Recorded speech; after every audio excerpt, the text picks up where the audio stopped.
Okay, so hi, I am Dr. Kelly Kanayama. I do have a PhD.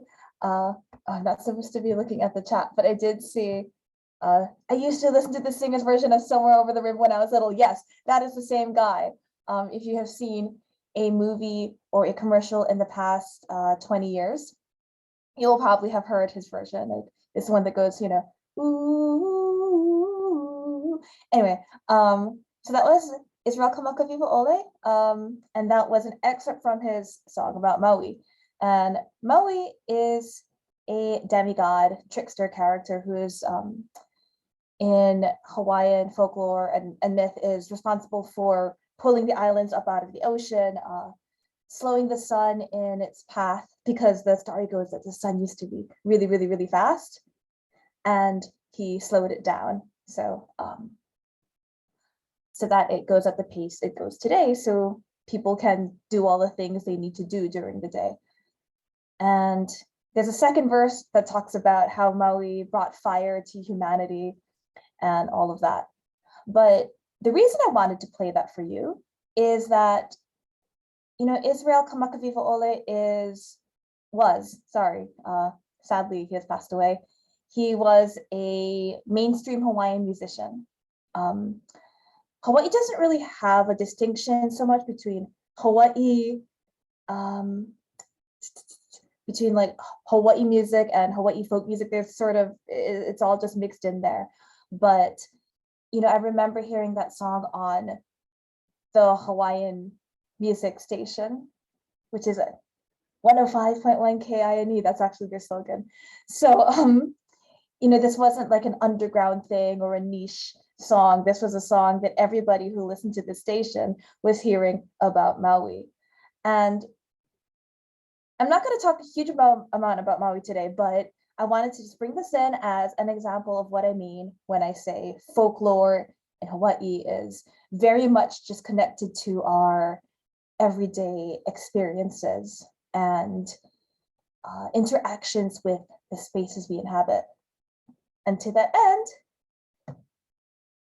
here is, hold on. I have some slides. And I can't find them. Sorry, hold on.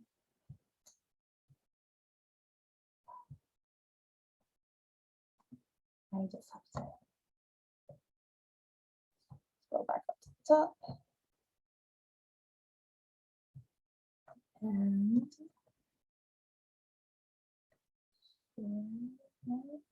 screen. All right. Okay. There we go. Okay, so the stories we live in, an Asian-Pacific approach to living folklore is what I will be talking about today. So in the West, especially, I think there is a tendency to talk about folklore as something very much from the past. And you can see this, in the way that stories start all around the world, not just the West. There's once upon a time, there's, all of these phrases that situate these things in the past because, yeah, well, they did happen in the past. They're not happening right now. But with that comes a perception, I think, of a belief in or a prioritization of folklore as something almost, quote unquote, primitive or not so advanced. It's what people used to believe and they don't anymore. I'm sorry for the image quality of this one, but it was what our ancestors used to do, but it's in the past, move on. Now sometimes there's, oh yeah, people used to believe that, this phenomenon happened because of X, but now we know it's because of Y. And Hawaii doesn't have that so much. I mean, we know what science is, but there isn't that distinction drawn between the folklore, quote, of the past, unquote, and our interactions in the spaces informed by that folklore in the present. And I think part of this is that Hawaii, it's incredibly remote. I'll get into just how remote in a bit, but as a result of being very remote, Hawaii actually has the highest proportion of endemic species. That's just a fun fact. And we just have a lot of nature. This was taken from my house back home. I was born and raised in Hawaii. My parents were born and raised in Hawaii. My grandparents on my mother's side also born and raised there. And this is just from my house back home. If I'm standing in the driveway, and the road goes up, and this is just the building that's right across there. And I grew up in the suburbs. This isn't a what places just out in the country look like. There's a lot of green, a lot of ocean. I mean, a lot. The Hawaiian Islands are very, very tiny, and they are in the middle of the biggest ocean in the world, the Pacific. And that informs our interactions with the land and the spaces we inhabit as well. Because if you have a lot of folklore attached to nature, as we do, it's kind of hard to ignore when nature is so vast and so immediate. And again, I want to emphasize that, well, this picture as well, this is, these aren't necessarily far away, remote places. This was just, I think this was going to my friend's wedding rehearsal. But yeah, this is how we live. These are the landscapes that are all around us just when you are out. So that is part of the immediacy of Hawaii's folklore to the people who live there and are from there. And of course, there is also the volcano. Some of you may remember in 2018 when Kilauea erupted. This is a volcano on the big island of Hawaii. It's Hawaii's only active volcano. It erupts kind of a lot, but the 2018 eruption was particularly dramatic. So this is an aerial photo from that. And when we talk about volcanoes in Hawaii, we are of course going to talk about Pele. Now, Pele is the goddess of volcanoes and fire. And she's a very major figure in the folklore of and myth of Hawaii in general, but especially in the way that these topics are talked about today. People talk about Pele in the present tense a lot more than I think they talk about certain other deities, demigods, spirits, what have you. And well, part of this is that we still have an erupting volcano, so it's sort of hard to ignore the volcano goddess when she's doing stuff right in somebody's backyard. A lot of people had to evacuate. So yeah, literally almost in the backyard. But the way that people approach this is, I don't want to say resignation, but it's with an attitude that the land and nature is greater than humanity alone. So these are from a Civil Beat article about the Kilauea eruption. And one person who lived in the area said, "We think of Pele, as our ancestor because she's right next to us." And someone else said, "We are living on her land. She does what she wants to do."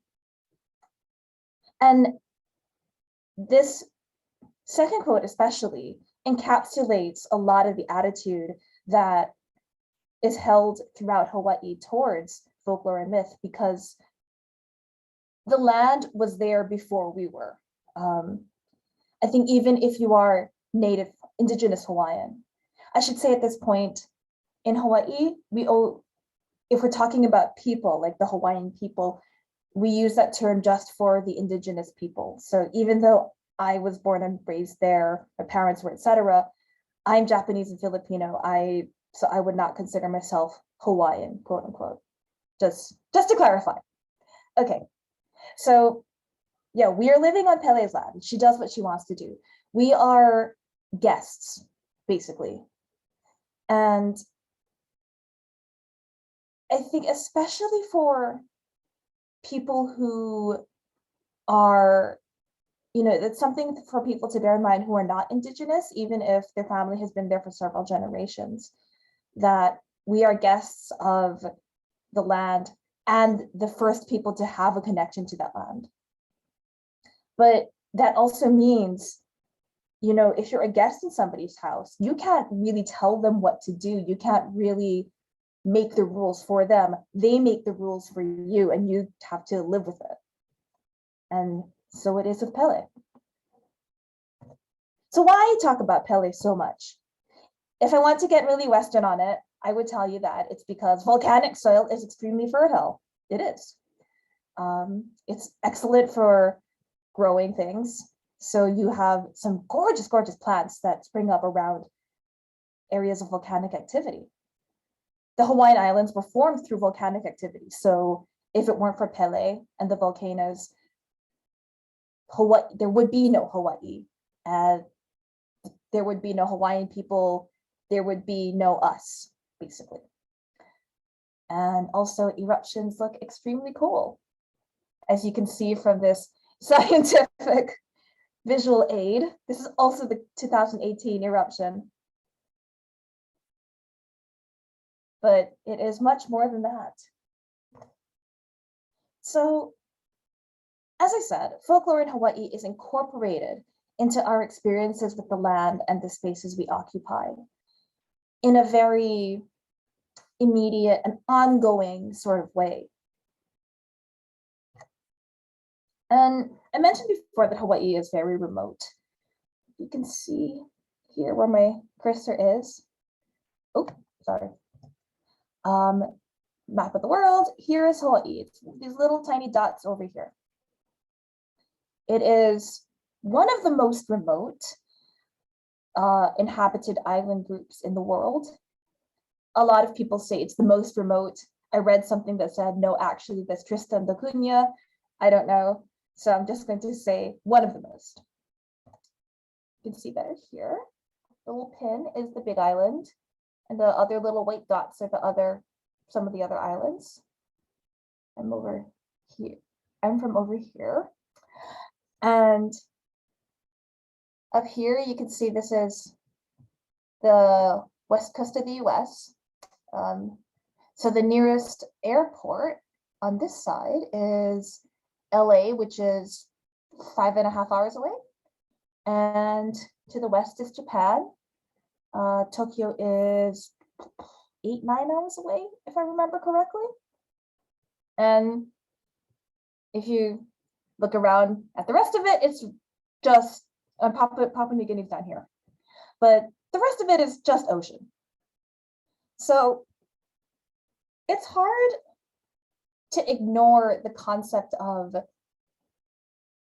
the land and the spaces you were in being connected to mythology and folklore and narratives that are greater than you, because we're surrounded every day by forces that genuinely are greater or stronger than we are. The ocean takes people every year. And if you try to fight a volcano, the volcano is going to win every time. I don't know if you know, but just those pictures of lava flows, imagine how hot rock has to get. I mean, that's melted rock. Imagine how hot it has to be for that much of it to be flowing that regularly. You can't really ignore the fact that nature is greater than we are, in a sense. We also live in a place that has tsunamis and a lot of hurricane warnings. Some of them, they're actually not that bad, but everyone still runs to the store to buy toilet paper and batteries, Spam, tuna, and duct tape for the windows, and bottled water. But sometimes they do get bad. If you Google Hurricane Iniki, this happened when I was a little kid, and Oahu, where I'm from, was thankfully mostly pretty spared, but the next island up, Kauai, got hit really bad. I mean, people were without power for weeks, and the roofs torn off houses, boards slammed through trees, all the sort of disaster area footage and photos that you can imagine. And we just sort of live with this. That's life. That's just what happens. And that is going to inform your view of the forces and characters and entities that appear in folklore and myth a lot. I mean, it really is all around us. Everybody knows is the thing. There are certain, not everyone knows all of the myths and the legends, unfortunately, but there are everyday things you are told to do or not to do that relate to these myths and legends. For instance, on the left, we have a picture of some beautiful lava rocks. These you can find on the Big Island. They come from the volcano, obviously, where the lava is. And you will also find at the volcano these long, thin strands of volcanic glass. They're called Pele's hair. And you will find, if you go to the beach in that area, the black sand beaches. That's just lava rocks that's been ground down really, really finely over millennia. And the sand is really soft and it's gorgeous and it's very unique. But you do not take the rocks or the glass or the sand with you. You pick it up, and if you want to pick it up, that's okay, but you leave it. Because if you take it with you, you are stealing from Pele. And as we will find out in the next story, Pele is not a very forgiving lady. There are apparently loads and loads of envelopes that get returned to the Park Service every year from tourists who say, I didn't listen, and now my partner left me, and I lost my job, and my car broke down, and my dog got sick. And they send back the rocks and the glass and the sand. So if you do go to Hawaii, just FYI, leave the volcano stuff where it is. And as I say, everybody knows this. We all just, I can't remember who told me or how I learned. I just know that I know. And I think everybody I grew up with, we all just know that we know. On the right, we have a picture of some delicious chashu pork. When I put this together, it was coming up to lunch and I was getting really hungry. So I went through a lot of pork pictures for you folks. In the background is the old Pali Road. Now, the reason there's a big X over this is that you never, ever, ever take pork over the Pali, which is relevant because it's on Oahu, which is where I am from. If you do take pork over the Pali, your car will stall out. And there are stories from people who have accidentally taken pork over the Pali. So sometimes, if you have food that you forgot about, or you have food that has a pork filling, but you didn't know, that still counts. And so either you have to take it out and just leave it, or if you see a small white dog come up to the car, feed it some of the pork, and then your car will start again. But best not to take it. And the reason is Pele again. So, Pele and another god, demigod, Kamapua'a. Some people say he was half pig, half man, wild boar. Some people say he sometimes appeared as a man and sometimes as a wild boar. For this story, I imagine he did appear as a man, otherwise I have more questions. But what happened was Pele, on Oahu, Kamapua'a, also on Oahu. They meet and they start this torrid love affair. Now, as you can imagine, from a goddess of fire, when Pele is involved, things burn bright, they burn fast, and when they burn out, it ends badly. This was no different. When it ended, she did not want to see him ever again. And the feeling was mutual, trust me. In fact, they didn't even want to be on the same part of the island as each other. So they decided, you know what? We're going to divide this up. I get one half of the island, you get the other half. And it just so happens that the thoroughfare connecting these sides of the island is the old Pali Road. So if you take pork over the Pali, what with Kamapua'a having the form sometimes of a boar, you're bringing these X's together, and they really don't want that. So they will make your car stall so to prevent you from doing it. And again, this is something everyone just knows. Whether we all believe in it is harder to say. You know, because these do go back to ancient Hawaiian religious practices, and not everybody follows that belief system day to day. Hawaii has a lot of different religions and spiritual beliefs or spiritualities. You have your hippies, you have your agnostics, you have your occasional atheists, you have a lot of Christians of various denominations. You have your Buddhists, mainly Japanese, Chinese, Korean, but you would be very hard pressed to find a person among them who would defy either of these on purpose. Me personally, you could not pay me enough money. There's not enough money in the world to get me to take a lava rock on purpose. So whether, you know, we don't all necessarily believe in these things, but we don't not believe it. That's the important part. As I said, a lot of talk about folklore in Hawaii has to do with Pele. On the left, that is Pele as an old woman. Sometimes she appears as an old woman. So if you are in the islands and you see an old lady dressed all in white who needs you to take her somewhere, you give her a ride, because that's Pele.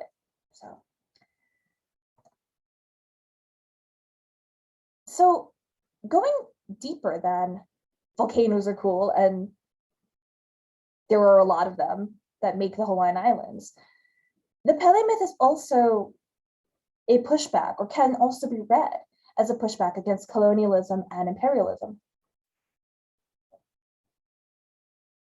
which is really important considering Hawaii's history and present day state. So this is a quote from a Hawaiian activist named, an anti-geothermal mining Hawaiian activist named Palikapu Deadman, who said, "If Pele is recognized by the world, then you would recognize thousands of Hawaiians with their spiritual beliefs on every island who are keeping their beliefs, or keeping it, in themselves and scared to bring it out." So why would they be scared to bring it out? Well, there is a history, let's say. There is an unfortunate colonialist, imperialist history, as so often happens with island paradises. This is what Waikiki looks like now. Maybe not right now, pandemic, but before the pandemic. This is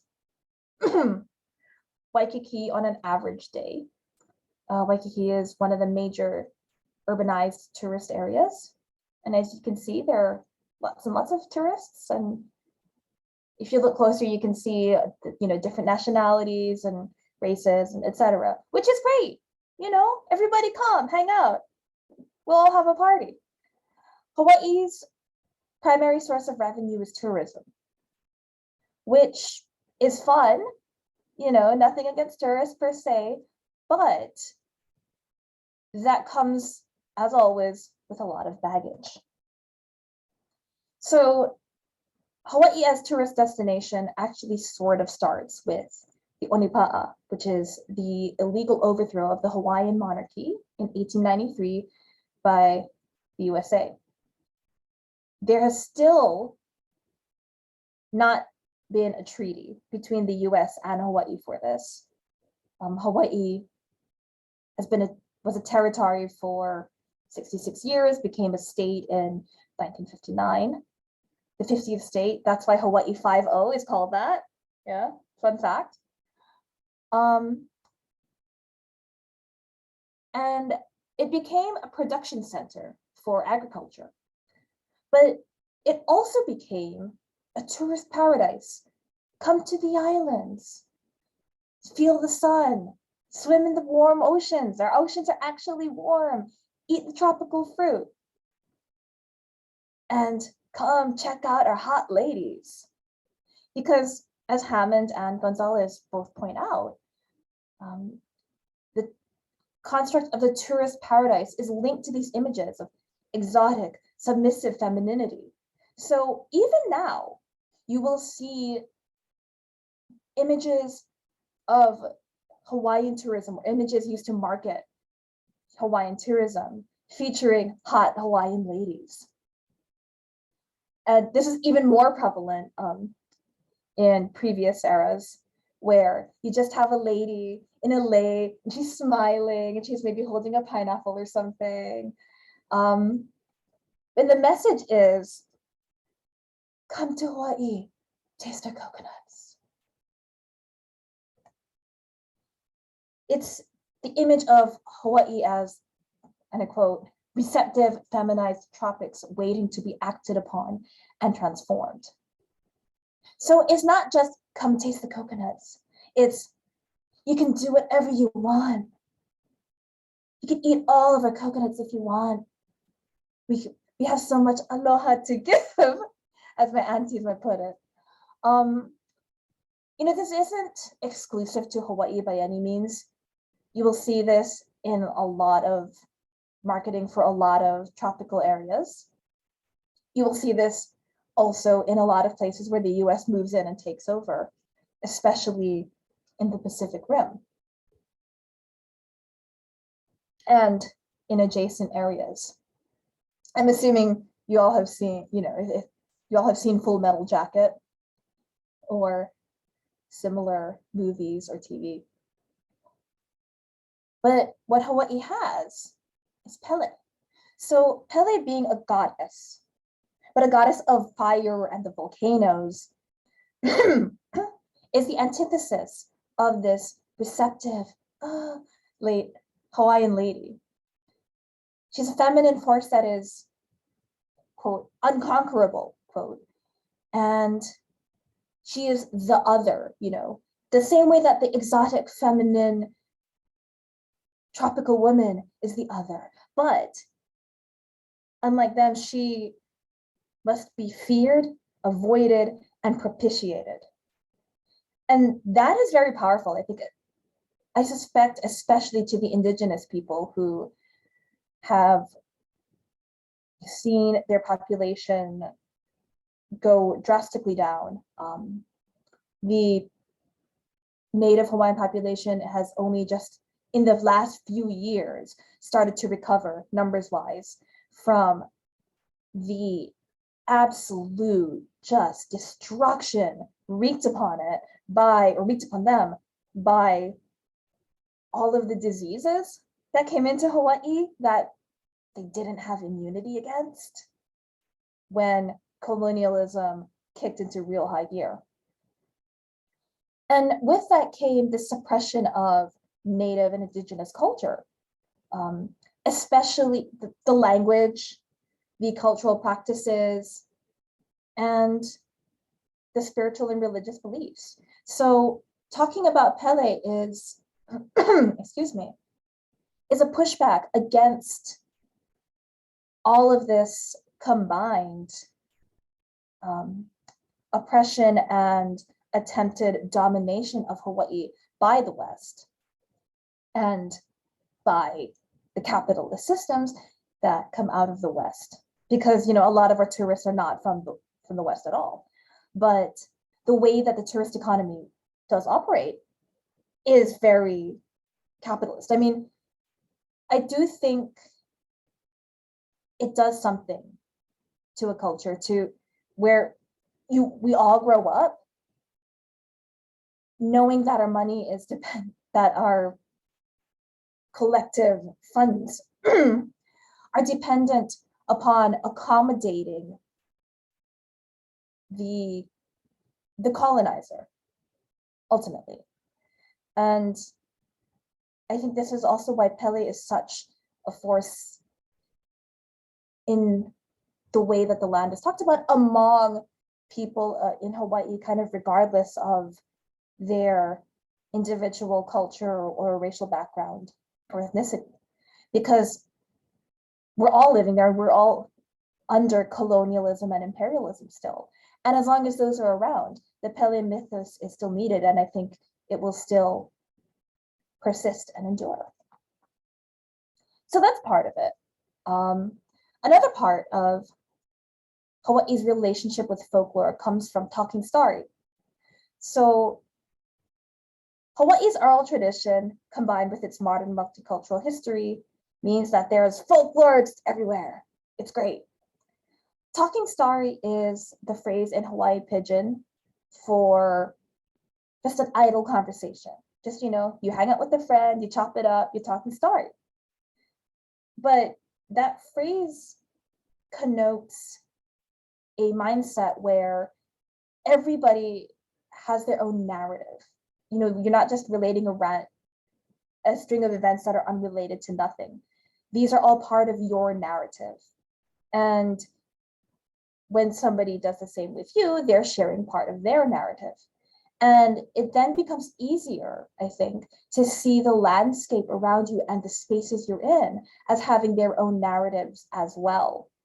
That everything is bound up in narrative in a way.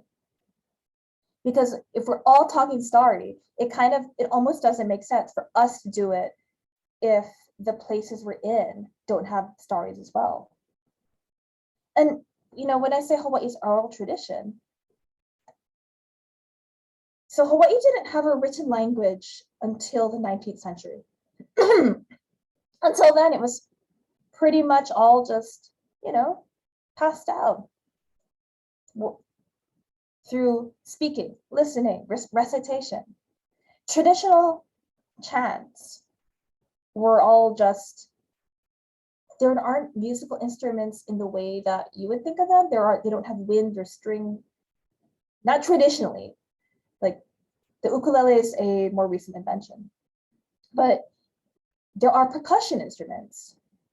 But from there, it's just, you have to know it and you have to sing the whole thing. And these are often myths or histories or legends or stories that go with hula. And the dance is meant to illustrate the events of what is being chanted about. I will say though, Hawaii did get a written language because the first missionaries who came to Hawaii, at least this is my understanding of it, a condition of their being allowed to leave the boats was that they needed to teach the Hawaiian people to read and write in their own language. And this was a condition laid down by King Kalakaua. And they said yes, because they really wanted to get off the boats, I'm assuming. And within 2 years, 95 at least % of the population of Hawaii was literate. So, you know, they had newspapers, they had all this print material, all this written material that you can find if you look in archives and things. Sadly, the language is nowhere near as prominent as it was, but there are charter schools and magnet schools that are trying to bring it back to teach in the Hawaiian language medium. Sorry. Hawaii's multicultural history. I mentioned that once the US moved in with annexation, they turned Hawaii into a production center for agriculture. And so there were a few main cash crops, all farmed on plantations: sugar, pineapple, coffee.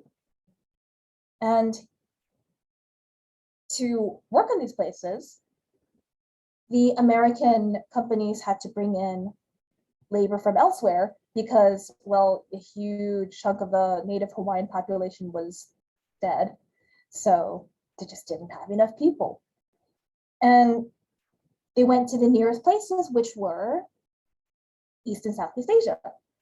So they brought over Chinese laborers, Japanese, Filipino, Korean. They also brought over Puerto Rican laborers and Portuguese bosses.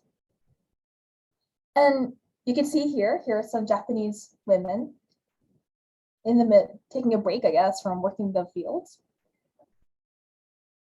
But there were the first waves to come over, as often happens with these kinds of things, were men. And a lot of them were single men, because if you had a wife and kids and everything, you don't really want to pack up and just leave and go get on a boat and sail to God knows where you're going to do God knows what. And you don't know when you're going to go back home, if ever. So you actually have a lot of Chinese Hawaiian people in Hawaii who come from these older families, this first wave of Chinese laborers who were single, and there were Hawaiian women who were also single, and they got married and had kids, and they had kids, and so on and so on. Now, you do have other parts of the US that did similar things, especially California. But the difference between Hawaii and these other states is that in, let's say, California, the Japanese laborers, they were all housed just by themselves. And then the Filipino laborers were all housed by themselves, etc. But in Hawaii, there was a lot more integration in the housing and in the daily lives of the laborers, especially as more and more people started coming in and subsequent generations were working on these plantations. So Hawaii nowadays is a big mix of cultures. I mentioned I myself am Japanese and Filipino. That's still not a super common mix in Hawaii, but a lot of people that I grew up around are various mixes of Asian and maybe a bit of Hawaiian, maybe a bit of Caucasian thrown in there. And when these people come together, they talk. Of course they do. And a lot of these people didn't have access to higher education, or maybe didn't even have great literacy skills because of a lack of access to education or formal education. If you did have it, you were probably doing okay. And unless something really bad was happening in your village or town, there's no reason to leave, is there? So, I mean, I've seen my great grandmother's, I believe, immigration card where she had to sign with an X because she couldn't write her own name. And I don't think she was, not everyone was in that position, but I don't think she was unusual in that either. So orality in a lot of these cases took precedence over written transmission. Also bearing in mind that when you have a lot of people from a lot of different cultures coming together, it's a lot easier to communicate orally if you don't speak the same language than it is to just write something down and go, here, read this. There's also the issue of various diasporas wanting to stay connected to their homeland and to start connecting with each other. Why do people tell stories? Okay, sometimes it's because they're bored, but it's also because they might be trying to communicate something about their own culture or the culture where the story that they're telling is from, about perspectives and values and histories. And by telling a story or by sharing these stories, you can put forth so much more than if you just say, oh, we believe this and this and this. Sometimes, you can't, the things that are communicated in these stories are also really hard to just articulate by themselves. But if you have a story, if you have some folklore or some myth, you put it out there and people will hear that, process it, and think, hey, we have a similar story in our culture, except this and this is different. Here's our version, and then you learn something about them, and so on and so on. Also, a lot of these laborers came from cultures that have strong connections to nature. I don't mean it in the sense of that we have a mystical sense of the land, like this is an Avatar, but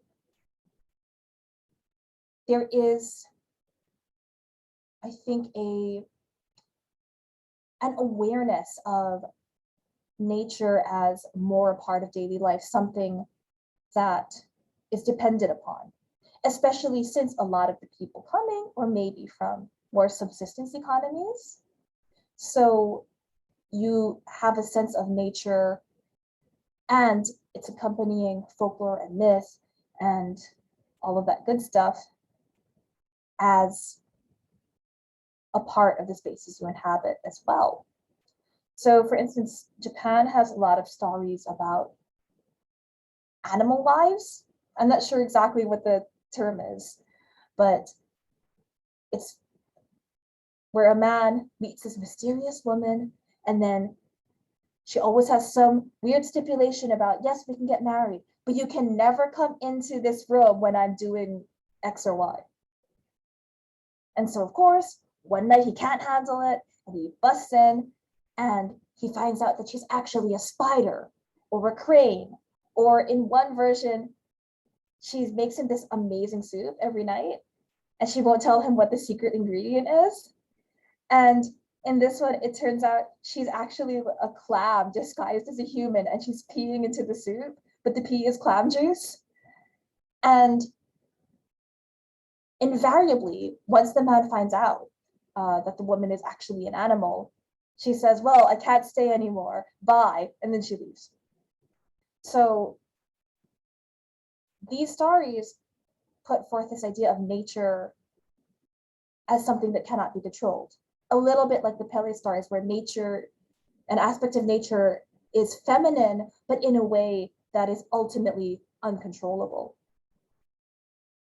So you put this all together, you shake it all up, you stir it for 100+ years, everybody has kids, and they have kids, and they have kids.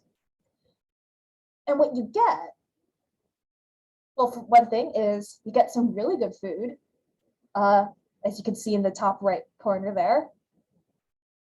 Like I said earlier, I made this before I had lunch, and I was just getting really hungry. So I put up a picture of food that you can all check out. But you also get multicultural ghosts. And my favorite example of this is that